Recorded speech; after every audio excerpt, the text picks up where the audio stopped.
Monsieur Wanda. Bonjour et bienvenue. Ici, nous analysons et nous partageons des connaissances et des réalités de vie les plus marquantes pour en tirer des clés de compréhension, d'inspiration et d'action. L'extrait que vous allez suivre est présenté dans un cadre éducatif, informatif et réflexif. Tout cela dans un environnement souple. Installez-vous bien et n'oubliez pas, ce n'est pas ce qu'on entend qui change une vie, mais c'est ce qu'on en fait. Merci, à tout à l'heure. Je vais dire d'un point de vue anthropologique, je relie l'espoir à la culture.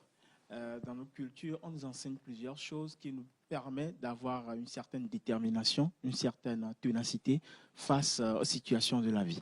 Et si en cela, je peux relier cela à l'espoir, parce que l'espoir nous permet de faire face à certaines difficultés qui nous arrivent et par lesquelles on doit survivre.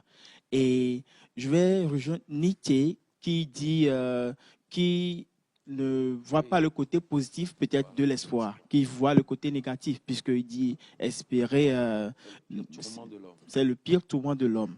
Ça veut dire l'espérance nous amène à la déroute, si je peux le dire ainsi. Ça veut dire l'espérance ne nous permet pas d'accomplir, je vais dire, des choses très essentielles qu'on devait, mais nous amène plutôt sur le point négatif et ne nous avantage pas à certains moments.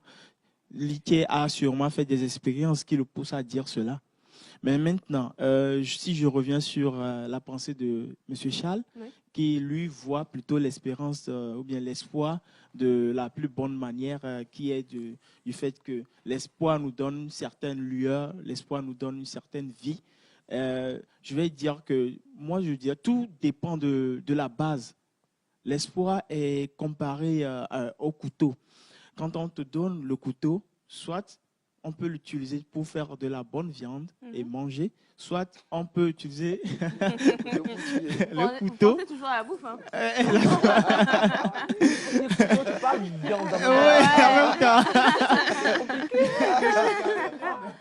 On va dans le week-end. Vraiment. Il a dit qu'il a beaucoup mangé. Donc, alors que le couteau aussi peut servir à faire du mal, à faire du mal aux gens. Donc, je dirais que l'espoir, moi, je pense que c'est une capacité que Dieu a mis dans l'être humain.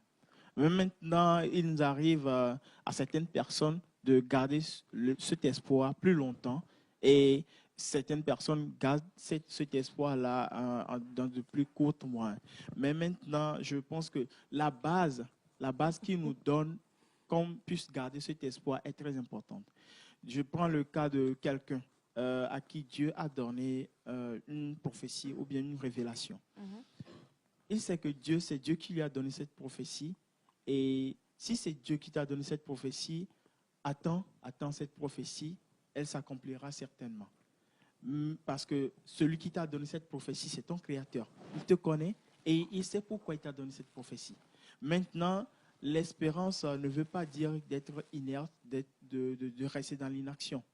On peut garder de l'espoir tout en agissant. Et c'est ça qui nous permet de vivre plus longtemps et en accomplissant des choses plus tard. Mais quand on a c'est-à-dire on voit certaines situations dans lesquelles nous investissons, et on gagne une certaine forme d'espoir, mais on reste inactif, on ne travaille pas à cela.